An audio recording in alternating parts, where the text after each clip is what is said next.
Hey, YouTube, what is going on? Peace and blessings to everybody. If you are watching this, thank you very much for watching. Please don't forget to subscribe. I'm trying to build, this channel. All right. So this is an update. All right. Now I know this is taking me longer than expected. I mean, it should because I also have a full-time job that I do on top of trying to get this thing fixed and all wrapped up. So as you can see, so far I was able to drill, let me see, 1, 2, 3, 4, 8 holes. Okay, I know you guys can't see it, but somewhere over here is the other 2 holes that I have to drill for the torque rod, or the torque rod, sway balling, or whatever you call it, man. I call it a torque rod. It's one of those things that's back here that's also up here. Okay, so this is the update. All right, so now if you are questioning yourself, asking, where's there a gap between here and there, that's done on purpose, because what I'm planning on doing is, if you watch the previous videos, like I said, this plate right here is what's keeping the frame from separating. Okay, so once I finish reinforcing with that 1/2 inch steel plate that I got, I'm gonna cut back here so this can go flush against the frame, clean that up, and then what I'm going to do is, after I bolt it, okay, these 4 is for the shock absorber. I'm not gonna weld those, but those 2 down there and the 2 I'm gonna put on top, and there's 1 that's gonna go back here somewhere. Those I can weld permanently because that steel plate is not gonna come off. And then I am planning on welding all the way around the edge of that, including the bottom, okay, as structural reinforcement. Then I can take this off and then, and replace that too. Okay, I'm thinking about maybe changing the 5th wheel plate to a different brand, something that I can use to kind of like drill down and bolt down to the frame. Okay, because I don't need it to slide back and forth. If you've been driving for years like I have been, once you set your 5th wheel in between the two axles here, okay, and let's say if you're pulling a drive-in trailer, the nose of your trailer should line up with the front section, kind of like this, of your drive tires. And all you got to do is slide your tandems to the 40-foot mark, and it don't matter what weight you're carrying, you would not be overweight, unless if the shipper didn't load you properly. But most people that are experiencing loading, okay, I've been doing this for years.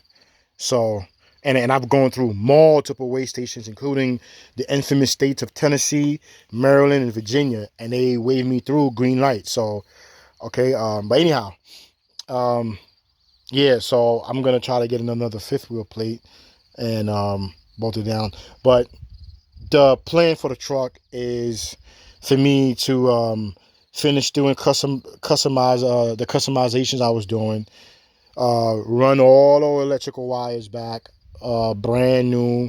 Okay, I'm thinking about getting maybe a 7 coated wire. Okay, it's similar to the wire that you use for your to bring power to your pigtail. It's called 7 coated because there's 7 individual wires in there with different colors. Okay, and I believe the white wire is always the ground in that 7 coated wire. They also have a 9 coated wire as well. Okay, reason why 7 or 9, so that way I'll have wires for my marker lights, wires for the turn signals, wires for the brake lights, wires for the tail lights in the back. If I'm going to put some more lights on there, so that way it's just one main wire going from front to back. Okay, you could also jump into that wire as well to for your reverse lights. Okay, so yeah, that's my goal. Okay, and then finish with the inside run those wires back behind the dash, because now that I'm not running this as a commercial truck anymore. Okay, it's over 30 years old, so I could definitely get it set up as a historical vehicle. Okay, I'm looking forward to taking this steel plate off so I can repair the frame, sand it down, remove all the rust, repaint it, you know what I'm saying, and then possibly do the same thing on the other side too. Reinforce it so that way I know she's very sturdy and she's not going anywhere. All right, but yeah, I wanted to give you guys a little update, okay, as to what I'm doing. Man, let me tell you, man, it is difficult to drill these holes, okay? It is difficult to go through this summage right there, all right? Now, I'm going to show you guys the difference between that and the frame. Look how thin, Peterbilt, thank you very much for doing this, but look how thin this is, okay? I think that's 3/8. Okay, I think that's 3/8. Or it could be 21/32. No, 21/32 is a lot thicker than that. I think it might be 3/8, but look how thick that is. Okay, so I've gone through a set of drill bits, 4 sets already. Okay, I bought the ones that they say it's designed to go through truck frames. BS. Okay, I was able to get a couple holes, and then that was it. 2 drill bits done. So gotta get some more. But anyhow, this is where I am at now. You know, if you watch the videos, okay.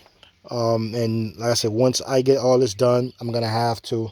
I have a 40-ton jack down there. I'm gonna have to, you know, jack this up, possibly heat it up, jack it up to get it to come up, so it could. Because here in the front, it's underneath the frame. It's flush with the frame, but back here it's going down, and that's because I don't know if you guys can see how warp that thing is. So, but we'll get to it, man. We'll get to it little by little. We'll get to it. Yep, that's all. So I'm working on it, fixing it myself. You know, I got all of my stuff here on the ground. I mean, everything's here on the ground. But yeah, this is what it takes. Yeah, I'm glad I invested some time and a little bit of money into tools, because it makes it a little bit easier. Okay, but yeah, she's and then I'm gonna see if perhaps I might rebuild the engine myself too. You know, rebuild it myself too. So I mean, I have a picture of a concept of what I want to do with the truck. Okay, it's a rendering. I'm gonna upload it with this video also. All right, but so here she is, man. Still fired up, especially when it's warm. Turn the key, it fires right up. All right. Matter of fact, I haven't started it in a while, about 2 weeks. Yeah, I got all my stuff in here, but let's see.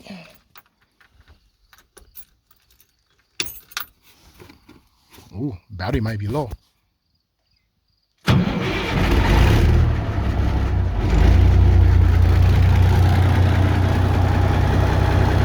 See what I mean?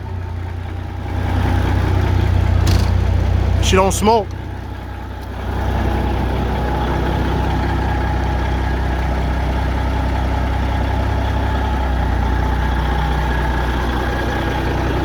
I'm not gonna let it run too long because I don't want it to build.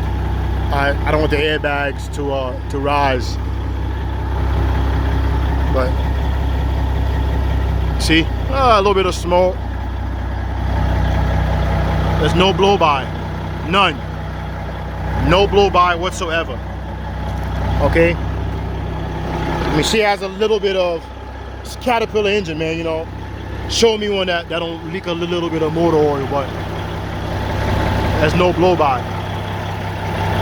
That's from me pulling it out of a ditch, which I gotta cut those off, but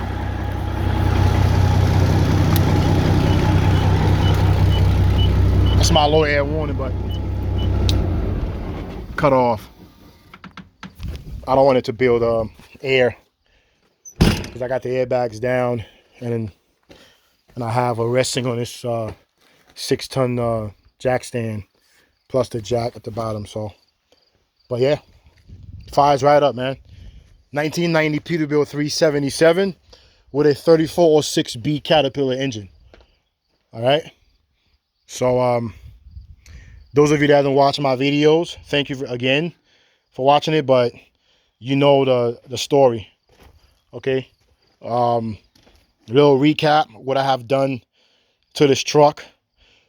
December of 2024, I had these leaf springs bushings replaced on both sides, front and back, with brand spanking new leaf springs. Okay. The shock absorbers, had those replaced. Okay. In 2021, summer of 2021, all right, I bought a brand new radiator, brand new AC condenser.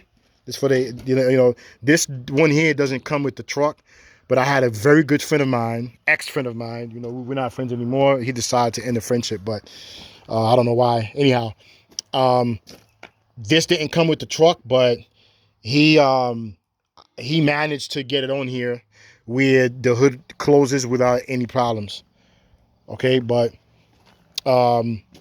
so these came from Radiator Pro. The radiator, the AC condenser, and then the intercooler, or the air-to-air cooler, okay, for the turbo, that came together as a set. I paid 1,800 bucks. I had all that replaced, brand new. All the coolant lines replaced, brand new. Turbo, brand new. In 2022, okay, even though I didn't need it, I kept feeling a frontal vibration, okay, but it wasn't coming from the kingpins. It was just a bad tire, but I learned the hard way. I bought brand new kingpins. They were $118 for the set from Peterbilt. Bought them, had them replaced. Okay, same year, same season in the summer, I had the Pitman arm replaced, drag link replaced, tie rod bar. Okay, the all that stuff got replaced, brand new. The steering gearbox, I had it resealed. I had all the seals changed out of it. I had all fuel lines from the tanks all the way to the front, brand new. Even the crossover line had that replaced, brand new. I didn't change the high pressure ones that goes from the pump to the top end, but I replaced the main ones that was coming in and the one returning, brand new. Exhaust, I had that brand new. It needs to be done over again, I know, okay, because especially it's been sitting, but from the back of the turbo all the way to the mufflers, I had that put in, brand new. The turbo itself, you know, had that brand new. Alternator, replaced that, made that brand new. Okay, and then transmission was updated. Okay, I had a 14613 RTX. Okay, transmission. All right, I had that replaced with a 16909 RTLC. Okay, the C stands for you can go in, and if you need to, you could replace some gears out of the transmission to, you know, give you a more of an overdrive or less, so you can pull, because this baby here sits on 336 rears with 11R 24.5 tall tires. All right, highway gears. I've pulled 45,000 pound loads in my box before, uphill, steep hills. Okay, especially the ones in West Virginia. I think that's I-64 if I'm not mistaken. And she was able to maintain 40 miles an hour, 38 in some parts of the hill. But hey, I don't have to be the fastest guy up the hill. But imagine that. An engine with 425 horsepower, Caterpillar mechanical engine with tall 11R 24.5s, pulling such a load going up the hill like that, no problem. Okay, she didn't overheat, none of that. So I had the transmission replaced with the older one. I used to go faster up the hill. That was because the gears inside of that transmission was a lot bigger than the ones now. But what I do like with the 16909 RTLC newer transmission is I can pre-select my splits and then come out of neutral and then go back in. With the other one, you have to split while you were under the load. While the transmission is under load, meaning that you have to be in gear and then you had to pre-select in gear, clutch out, neutral, rev it. It was complicated, man. I got used to it, but then I was like, oh, you know what? If you missed a gear downshifting, you had to come to almost a complete stop for you to get that bad boy back in gear again. I hated it. Okay, so I had that replaced. When I got it, it was from a truck that had like 200 something thousand miles on it. It was a wreck. Okay, and I bought the transmission, put it in. Boom. Carrier bearing replaced. Boom. All the bearings in the axles. Okay, I had those replaced as well. All right. That rear end back there, I had that done in 2023. I had a reman diff put in there. Okay, and all these bushings that go in here, all the way around, I had all those done. That's basically a brand new fifth wheel. The fifth wheel itself, the plate is not new, but I had it rebuilt. You know what I'm saying? All the mechanisms underneath, whatnot, I had all that stuff rebuilt. All right. Slack adjusters. I mean, back here, everything is based. All these leaf springs, had them replaced, rebuilt. You know what I'm saying? So when I said to myself, when I kind of lost my mind, I was like, hey, you know what? I put so much money into this truck already, and I know how reliable it is. Very, very, very, very, very reliable. Okay. I've taken this truck from New Jersey all the way to Washington State to Seattle. Okay. I used to run from Dallas, Texas, back to York, Pennsylvania every week, 3 times a week with this truck. I never had a problem. Never broke down on me and never overheated. Okay. I just put fuel in it, changed the oil, and she ran. Okay. 1990. I was running it, you know, when it was 30 years old, 32 years old, running it up and down, pulling loads. All right. Never had any issues. You know what I'm saying? And hey, so when I lost my mind, I was like, hey, you know what? I'm going to sell it. You know? So all the insults. So you know what? I'm going to keep it. Finish doing what I got to do to it. Finish the upgrades that I want, the customization that I want to do. Okay, I have the rendering.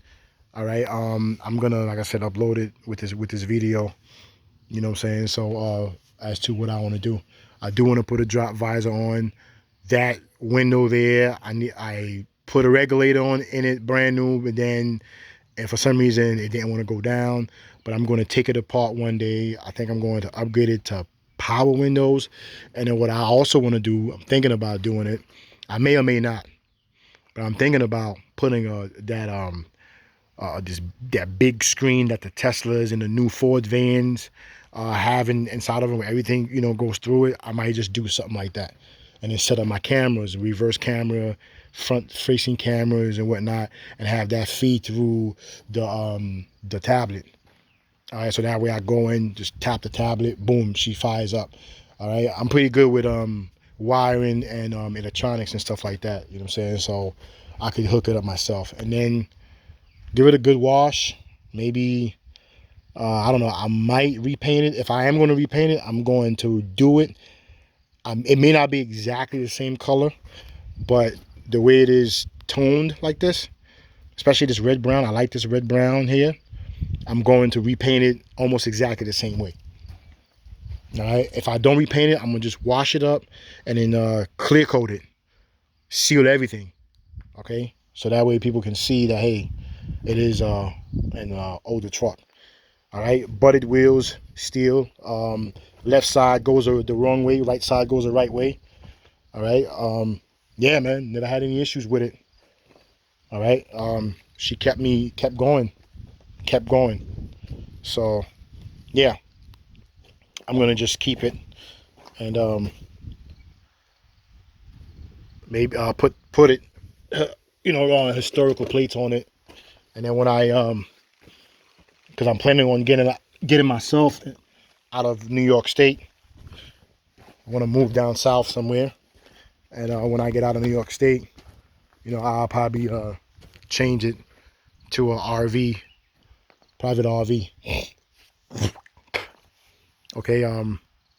Yeah, and it's a double bunk bed truck. Even though it may not look like it, but when you go in, the inside steps down a little bit, and then you could stand up. I'm almost 6 feet tall, so I could stand up and have a whole bunch of room. I could actually raise my hand, and I would have to step on a ladder to touch the ceiling on the inside. It may not look like it, but that's what it is. And then give me a good set of air horns, because I bought it without horns. So, but yeah, thanks for watching. Please, again, don't forget to like and subscribe. But there you have it, man. Once again, 1990 Peterbilt 377 34.6 Cat engine, original miles, over 1,000,000 miles, and she still fires up, still drive, no problemo, no overheat. Okay, yeah. So, alrighty, thank you.